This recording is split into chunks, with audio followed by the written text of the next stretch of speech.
The wind on Helios 7 could strip flesh from bone in minutes, but Kai Brennan had learned to read its moods during his 3 years scavenging the ice moon's abandoned installations.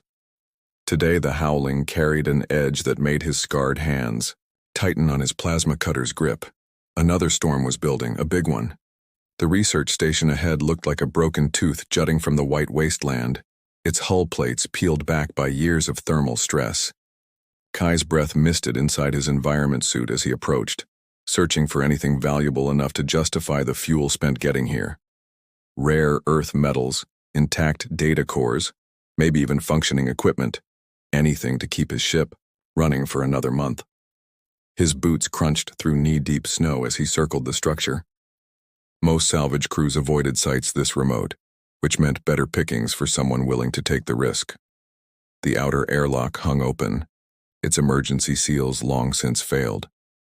Kai activated his suit's lights and stepped inside. The station's corridors stretched before him, walls thick with frost. Emergency lighting flickered sporadically, casting dancing shadows that made his pulse quicken despite years of exploring dead places. He'd seen enough horrors during the war to know that some ruins held more than just equipment. 3 levels down in what appeared to be a medical bay, Kai's light swept across something that made him freeze. A figure huddled in the corner, wrapped in tattered thermal blankets. At first he thought it was human, 2 arms, 2 legs, the right proportions. But as he stepped closer, details emerged that sent ice through his veins. Her skin held a faint luminescence, pale blue-white like starlight on snow. Ridged bone structures ran along her temples and jaw, delicate but unmistakably alien. Her hair, nearly white, was matted with frost. She should have been dead. The temperature in here hadn't risen above freezing in years. Yet her chest moved with shallow breaths. Kai knelt beside her, his combat medic training overriding caution. She was hypothermic, dehydrated, probably hadn't eaten in days. As his light fell across her face, she stirred. Eyes opened, large, dark, utterly human in their desperation. She tried to speak, lips cracked and bleeding, but the words were alien syllables that his translator couldn't parse. Still, he understood the message in her gaze. "Please, help me. Easy," Kai whispered, though she couldn't understand him either. "I've got you." He shrugged out of his thermal coat and wrapped it around her shivering form. She was lighter than expected as he lifted her, her alien physiology apparently more delicate than human bone structure. Her head lolled against his shoulder and he felt the rapid flutter of her pulse against his neck. The storm was already howling when Kai reached the upper levels. Through cracked viewports, he could see the white wall of wind and ice bearing down on them. No way his ship could launch in this. They were trapped here for at least 12 hours, maybe more. Kai found a small chamber that still had intact atmospheric seals and set up his portable heater. The alien woman, he found himself thinking of her as a woman despite the obvious physiological differences, remained unconscious as he arranged her on his sleeping mat. Her breathing was stronger now, no longer the desperate gasps he'd first heard. He broke out his emergency rations and medical supplies, then activated his suit's broad-spectrum scanner. The readings were fascinating and terrifying in equal measure. Her biology was close enough to human that his medical nanites could help stabilize her, but different enough that he couldn't predict what other needs she might have. As the heater warmed the small space, she began to stir. Her eyes opened again, focusing on his face with startling intelligence. She spoke again, her voice stronger, but still unintelligible. Then her gaze fell on his hands as he prepared a nutrient injection. She shrank back, fear replacing gratitude in her expression. Kai realized what she must see. Another soldier, another potential threat. The war had ended 3 years ago, but its scars ran deep in everyone who'd survived it. "No," he said softly, setting down the medical supplies and raising his empty hands. "I'm not military anymore, just a scavenger. I won't hurt you." She couldn't understand his words, but something in his tone seemed to reach her. The tension in her shoulders eased fractionally. When he slowly reached for the nutrient pack again, she didn't flinch away. The injection brought color back to her pale features.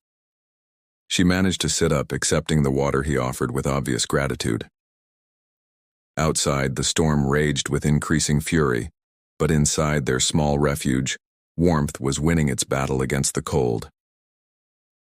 As the hours passed, Kai found himself studying her features in the heater's orange glow. Despite her alien nature, there was something undeniably captivating about her. The graceful line of her neck, the way her strange eyes seemed to hold depths of intelligence and sorrow. She watched him with equal intensity, as if trying to solve some puzzle. When she finally spoke again, her voice was barely a whisper, but the universal translator on his belt caught something this time. The device was old and damaged, probably only picking up basic emotional context, but the single word it produced made Kai's breath catch. Stay. He looked into her eyes and saw not just a request but a plea, born of desperate loneliness. Whatever had brought her to this frozen grave, she'd been abandoned here to die. The idea of leaving anyone in such circumstances, human or alien, was unthinkable. I'll stay, he promised, knowing she couldn't understand but hoping his tone conveyed what words couldn't. I won't leave you tonight. Her expression shifted, relief replacing desperation. For the first time since he'd found her, something that might have been a smile touched her lips. As the storm continued its assault on the station's hull, Kai settled in beside her, close enough to share warmth but careful not to crowd her. Neither of them knew that this night would change everything, that the woman he'd saved would soon save him in return, in ways he couldn't yet imagine. Dawn on Helio 7 came as a pale gray light filtering through the storm's dying fury. Kai woke to find the alien woman, he still didn't know her name, sitting upright, studying his face with those impossibly dark eyes. She looked stronger, the luminescent quality of her skin more pronounced now that hypothermia no longer threatened her life.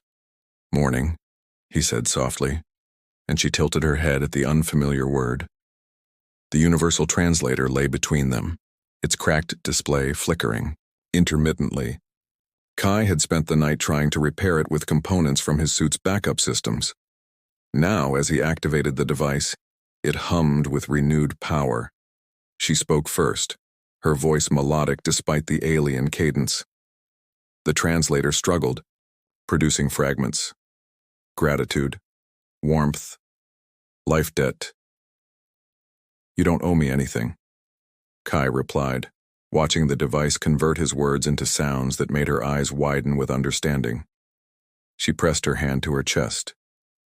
Vera, she said, clearly, then gestured to him with a questioning expression. Kai. He touched his own chest and something that was definitely a smile crossed her features. Over the next hour, as the storm finally exhausted itself, they managed basic communication.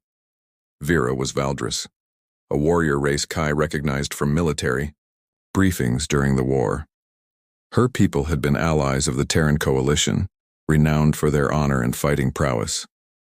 But something had gone wrong.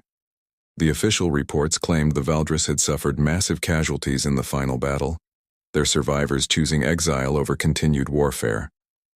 Looking at Vera now, Kai suspected there was more to that story. She wore the tattered remains of what had once been ceremonial armor, its intricate patterns speaking of high rank, yet she'd been left here to die, forgotten and alone. When he asked about her circumstances, her expression darkened. Cast out, the translator managed. Questions. Forbidden truths. Exile. The pain in her voice was unmistakable, even filtered, through alien syllables and mechanical interpretation. Kai found himself moving closer, offering comfort through presence if not words. She didn't pull away when his shoulder brushed hers. As they shared his remaining rations, Vera began to tell, her story in fragments. She had been a commander, leading Valdris forces in the war's final campaigns. But she'd discovered discrepancies in the battle plans, evidence that her people were being deliberately positioned for maximum casualties. When she'd raised concerns with her superiors, she'd been branded a traitor and stripped of rank. They left you here to die, Kai said, and the translator conveyed his anger along with his words.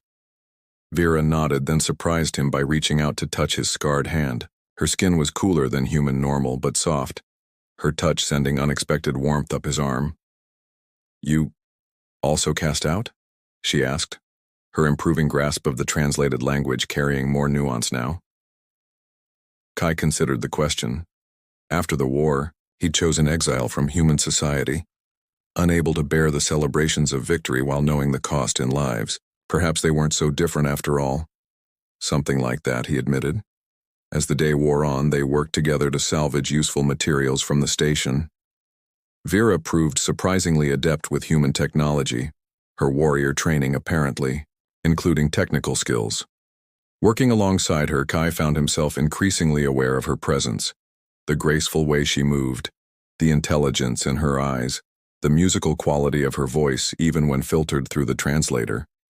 When evening came, they made camp in the same chamber where they'd spent the storm. The portable heater created a cocoon of warmth and orange light, the rest of the station lost in freezing darkness. They sat closer together now, the day's shared experiences breaking down barriers of species and circumstance. "Why did you help me?" Vera asked as they settled in for the night. Kai considered the question seriously. Because no one deserves to die alone and forgotten, and because... He paused, searching for words. Because looking at you, I see someone who tried to do the right thing and was punished for it. I understand that feeling. She studied his face in the heater's glow. You are not what I expected from a human soldier. I'm not a soldier anymore. Neither am I. Her hand found his again, fingers intertwining. Perhaps that is why we understand each other. The simple touch sent electricity through Kai's system. He'd been alone for so long, focused only on survival and salvage.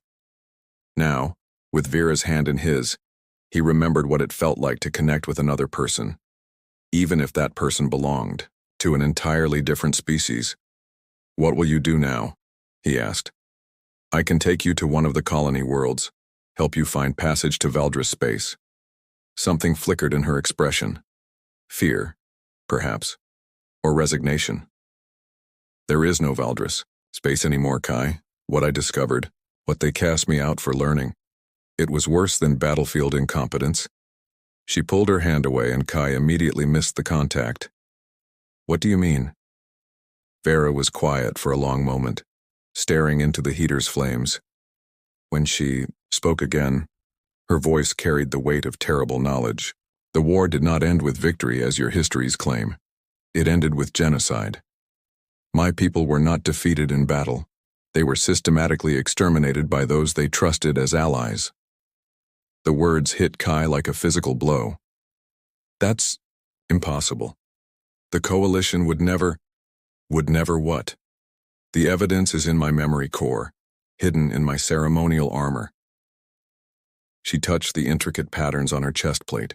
"Battle records, communication intercepts, casualty reports that don't match official numbers. I tried to warn my people, but I was too late. Too few believed me." Kai stared at her, processing the implications. If what she said was true, then everything he thought he knew about the war's end was a lie. The peace he'd helped secure was built on mass murder. "Why are you telling me this?" he whispered. Vera looked up at him, her dark eyes reflecting firelight.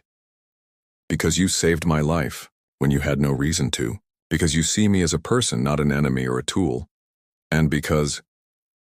She reached out to touch his face, her cool fingers tracing the scar that ran from his temple to his jaw. "Because for the first time since my exile began, I don't feel alone." The moment stretched between them, heavy with possibility and danger. Kai knew that learning Vera's secret had changed everything. He could no longer simply drop her at a colony world and return to his solitary existence. The knowledge she carried was too important, too devastating to ignore. But looking into her eyes, feeling the gentle touch of her alien fingers on his scarred skin, Kai realized that his decision had already been made. Whatever came next, they would face it together. "Show me the evidence," he said quietly. "All of it." Vera's expression shifted, hope replacing resignation. "You believe me?" "I believe you." He caught her hand in both of his, holding it gently. "And whatever we do with this information, we'll figure it out together." I won't leave you to carry this burden alone." For the second time since he'd found her, Vera smiled. A real smile this time, bright enough to light up the small chamber. Outside, the ice moon's eternal night pressed against their refuge, but neither of them felt the cold anymore. The next morning brought an ominous discovery. Kai's ship's proximity sensors had detected 3 vessels entering Helios 7's orbital space during the night. Sleek, predatory craft that didn't match any civilian registry he knew. They were running, silent now, but their energy signatures suggested military-grade equipment. "Bounty hunters," Vera said grimly, as they studied the readings on Kai's portable scanner. They tracked the quantum resonance of Valdris neural implants. "I had hoped the cold would mask my signature, but now that you're warm and conscious, you're broadcasting again." Kai cursed under his breath. "How long do we have?" "Hours, perhaps less. They will triangulate my position and send ground teams." She looked up at him with those impossibly dark eyes. "You should leave, Kai. Take your ship and go. This is not your fight." Like hell. He was already packing their essential supplies. "We leave together or not at all." Before Vera could protest, he'd activated the data core hidden in her ceremonial armor. The holographic display that materialized between them made Kai's blood run cold. Battle recordings showed Valdris forces being systematically isolated and destroyed by their supposed allies. Communication logs revealed orders to eliminate the Valdris problem permanently. Casualty reports documented the extermination of billions. "Dear God," Kai whispered. "How many people know about this?" "Too few. The ones who tried to speak out were silenced." Vera's voice carried the weight of survivor's guilt. "I escaped only because I was already in exile when the final purge began."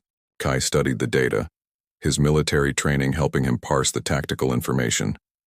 "This isn't just evidence of genocide. It's proof of a conspiracy at the highest levels of the coalition government. If this got out, it would destroy the peace that cost so many lives to achieve." Vera finished. "I know. That is why I have hesitated to act." A proximity alarm interrupted their conversation. The hunters had found them. They abandoned the research station through an emergency maintenance shaft, emerging into the bitter cold of Helios 7's surface. Kai's ship waited a kilometer away, partially concealed in an ice canyon. They had to reach it before the ground teams could intercept them. The journey across the frozen wasteland was brutal. Even with environment suits, the sub-zero temperatures sapped their strength. Vera moved with the fluid grace of a trained warrior, but Kai could see she was struggling. Her alien physiology, adapted for different atmospheric conditions, wasn't handling the extreme cold as well as his human biology. Halfway to the ship, she stumbled. Kai caught her before she could fall, pulling her against his chest. Through their suit helmets, he could see her pale features growing even whiter. "I can't.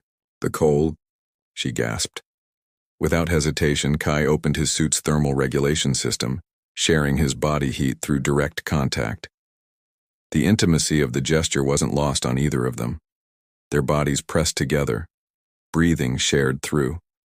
Suit recyclers, heartbeats synchronized by necessity and proximity.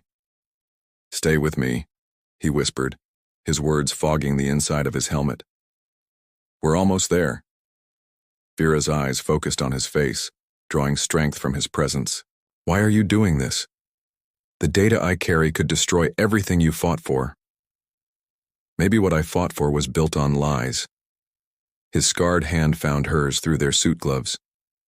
"Maybe it's time for the truth, whatever the cost." They reached the ship as the first hunter craft began its descent. Kai's fingers flew over the startup sequence while Vera sealed the airlock behind them. The ship's engines roared to life just as the first pulse cannon shots began scorching the ice around them.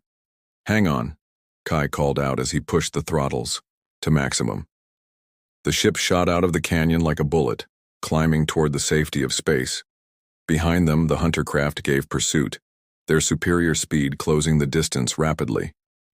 "They're gaining on us," Vera reported from the co-pilot's seat, her alien features tense with concentration as she monitored the tactical display. "I know." Kai's hands moved over the controls with practiced efficiency. But I didn't survive 3 years of scavenging by being predictable. He dove toward Helios 7's largest moon, using its gravitational field to slingshot them toward the asteroid belt that surrounded the system's outer planets. The hunter craft followed, their pilots skilled but cautious. There, Kai pointed to, a massive asteroid riddled with caves and tunnels. We can lose them in there. The next few minutes were a deadly game of cat and mouse, played out among floating mountains of rock and ice. Kai's smaller ship could navigate passages that the larger hunter craft couldn't follow. Finally, they found sanctuary in a hidden cave deep within the asteroid's core. As they sat in the darkness, listening to their pursuers search fruitlessly, outside Vera reached across the cockpit to touch Kai's hand.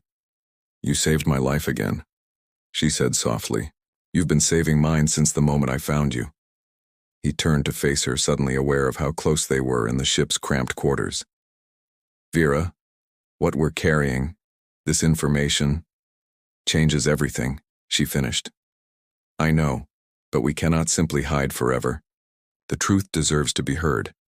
Then we'll make sure it is." Kai's resolve crystallized into determination. "But first, we need to get somewhere safe.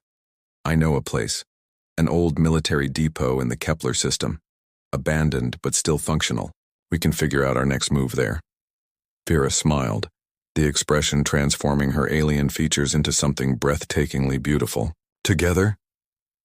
"Together," Kai confirmed, and sealed the promise with a kiss that bridged the gap between species, between worlds, between two souls who had found each other in the vast darkness of space.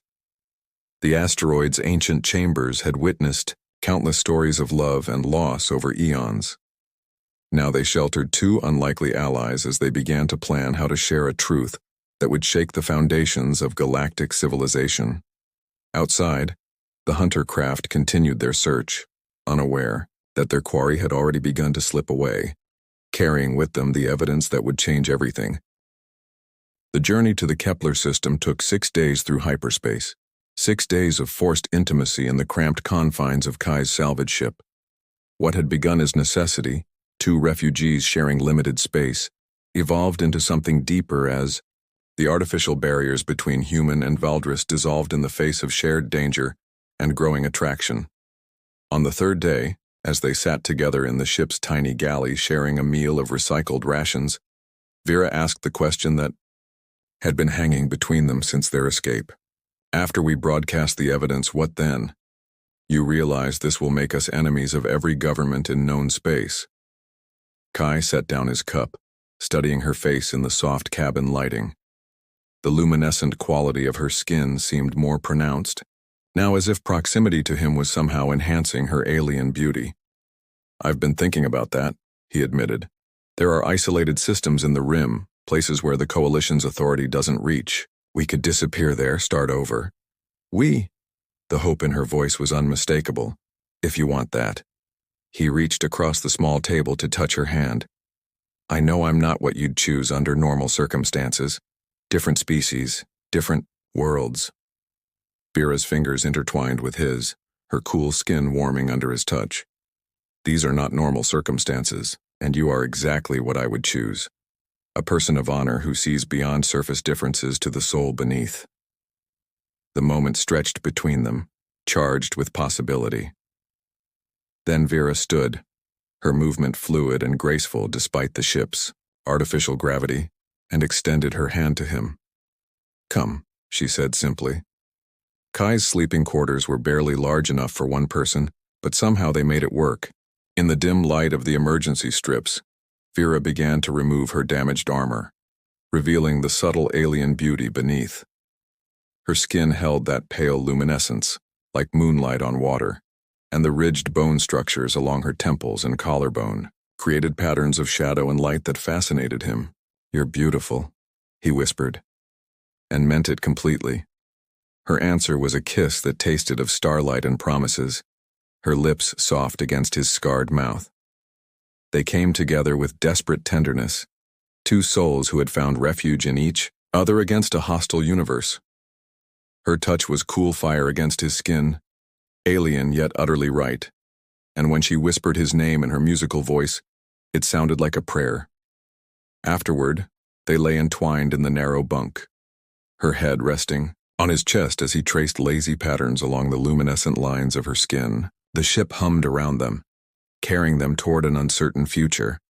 But for this moment they had found peace in each other's arms. In Valdris culture, Vera said quietly, her breath warm against his neck, when two souls choose to bond, it is considered sacred. Permanent. Kai's hand stilled in her hair. Is that what this is? She lifted her head to look at him, her dark eyes serious. For my people, yes. But I do not know if humans... Yes, he interrupted, cupping her face in his hands. Whatever this is. Whatever, we're calling it yes. You're not alone anymore, Vera. Neither of us is. The smile that crossed her features was radiant enough to light the small cabin. She kissed him again, sealing a bond that transcended species and circumstance. They reached the abandoned military depot on the 6th day, a hollowed-out asteroid that had once served as a forward operating base during the war. Kai's access codes, remnants of his military service, still worked. The facility's automated systems came online as they docked, providing them with power, atmosphere, and most importantly, a high-gain communications array capable of broadcasting across multiple star systems simultaneously. This is it, Kai said as they stood before the transmission console. Once we send this, there's no going back. Vera had transferred the damning evidence to the depot's secure servers, her testimony and the battle records ready for broadcast. Her hand found his as they prepared to change the course of galactic history. No regrets, she said firmly. Kai was about to activate the transmission when proximity alarms began blaring throughout the facility. On the security monitors, they watched as a fleet of coalition warships dropped out of hyperspace around the Kane asteroid. How did they find us? Vera breathed. Kai's blood went cold as he recognized the lead ship's configuration. That's the CNS Retribution, Admiral Chen's flagship. He turned to her, realization dawning. My access codes. They've been tracking us since we arrived. The communications system crackled to life with an incoming transmission. Admiral Chen's weathered face appeared on the main screen, his expression grim but not unkind. Commander Brennan, he said, using Kai's old military rank. Stand down and surrender the alien. You're in over your head, son.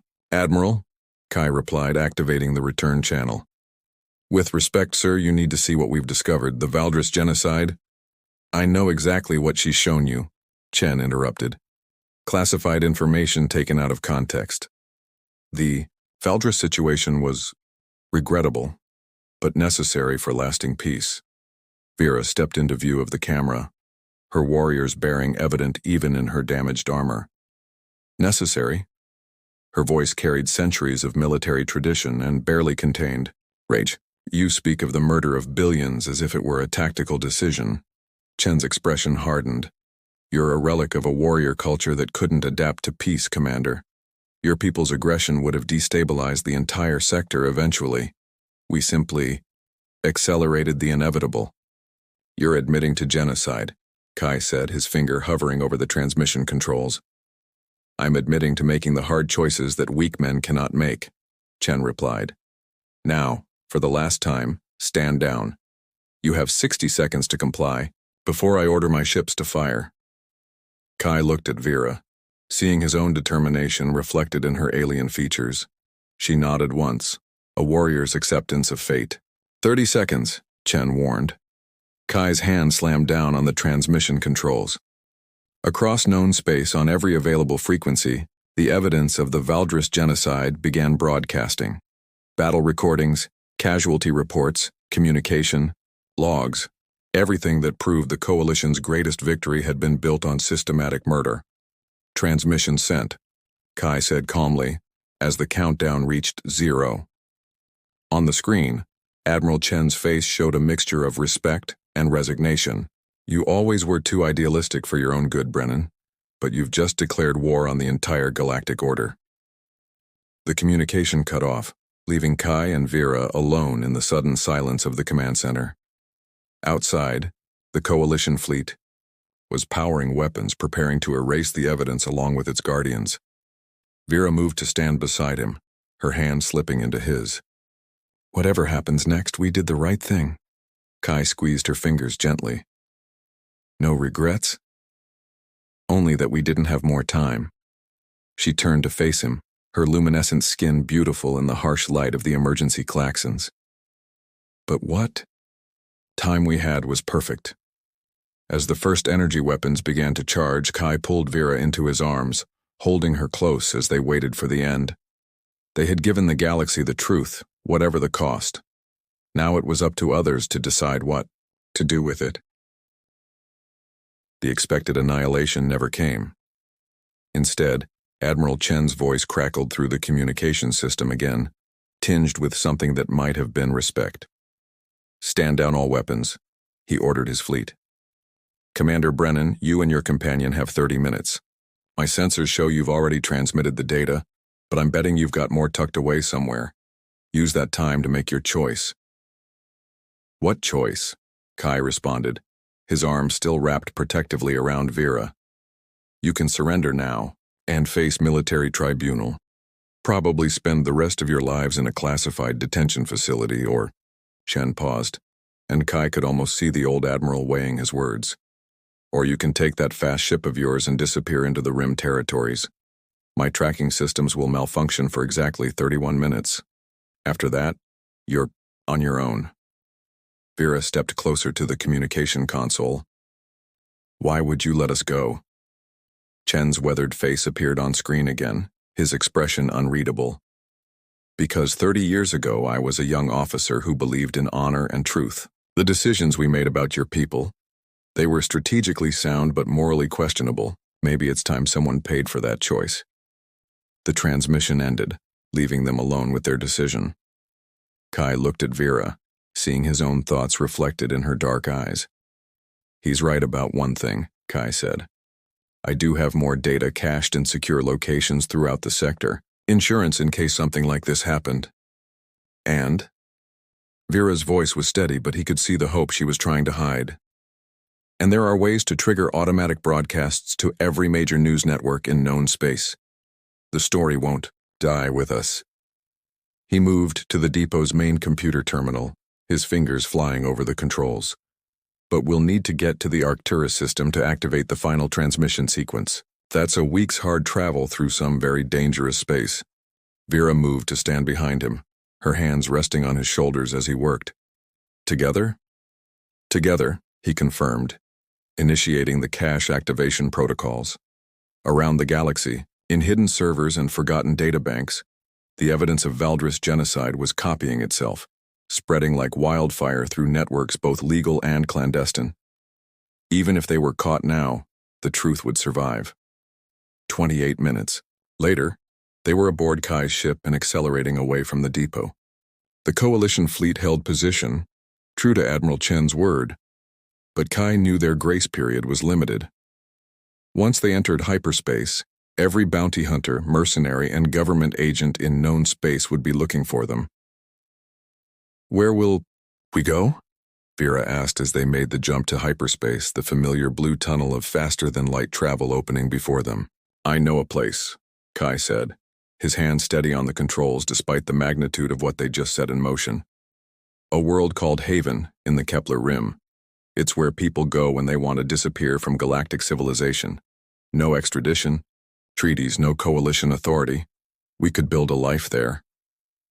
The journey to Haven took 3 weeks through hyperspace routes that avoided major shipping lanes and patrol areas. They were pursued twice, once by coalition forces and once by a mercenary crew working for unknown employers. But Kai's ship was fast, and he knew the hidden paths through space that larger vessels couldn't follow.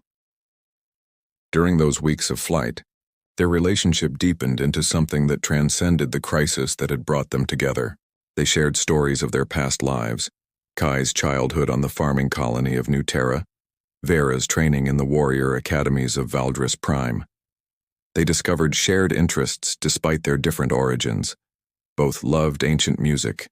Both found peace in the mathematics of stellar navigation. Both carried the scars of a war that had changed them in fundamental ways. Most importantly, they planned for a future neither had expected to have.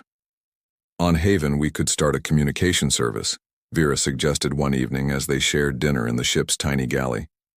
Help other refugees contact their families. Maintain connections across the galaxy. Using secure channels, Kai added. There will be others like us, people who've seen too much, who need to disappear but don't want to be completely cut off from the worlds they knew. It was a modest dream, but it felt achievable. More than that, it felt right. They reached Haven 3 days before the final Cascade transmission was scheduled to activate.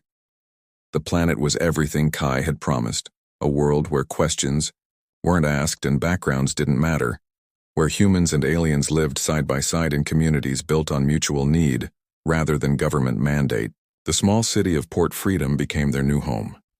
Kai used his remaining credits to purchase a modest building near the spaceport, while Vera applied her technical skills to setting up the communication equipment they'd salvaged from various sources during their journey.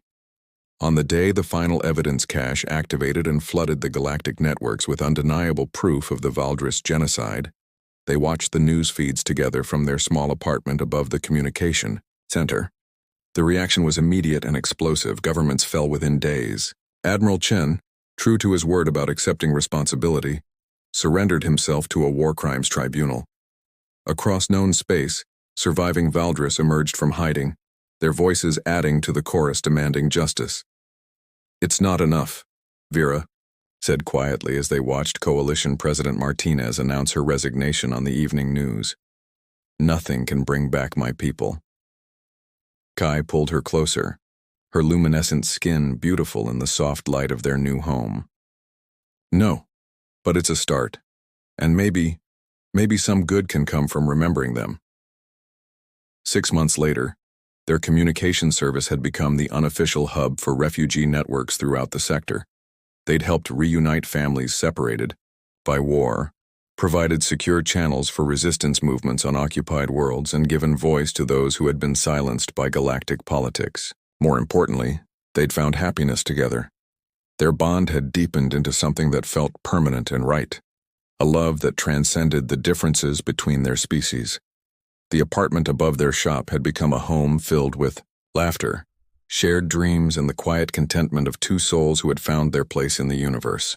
One evening, as they sat together on their small balcony watching Haven's binary sunset paint the sky in shades of gold and crimson, Vera leaned against Kai's shoulder with a contented sigh. "Do you ever regret it?" she asked. "Giving up your old life for all this?" Kai considered the question seriously, as he always did her thoughtful inquiries. Their life on Haven was simpler than what either had known before, but it was theirs in a way their previous existences had never been. "No," he said finally, his arm tightening around her. "I spent years after the war thinking I was dead inside, that the only thing left was to keep moving until my body caught up with my soul. Then I found you, and everything changed. Even though I brought you nothing but trouble and danger, you brought me the truth, and you brought me love." He turned to face her, marveling as always at her alien beauty, at the way her dark eyes held depths of intelligence and compassion that had survived genocide and exile. "That's worth any amount of trouble." Vera smiled, the expression transforming her face into something radiant. "Then we are both very fortunate." As the stars began to appear in Haven's darkening sky, they sat together in comfortable silence, two unlikely lovers who had found each other across the vast darkness of space. Behind them, their communication center hummed with activity as messages flowed between the scattered communities of refugees and outcasts who had become their extended family. The galaxy was still healing from the revelations they had made possible. Justice was slow and incomplete, and there were those who would never forgive them for shattering the comfortable lies that had passed for peace. But here, on Haven, in the quiet sanctuary they had built together, Kai and Vera had found something more valuable than redemption or recognition. They had found home,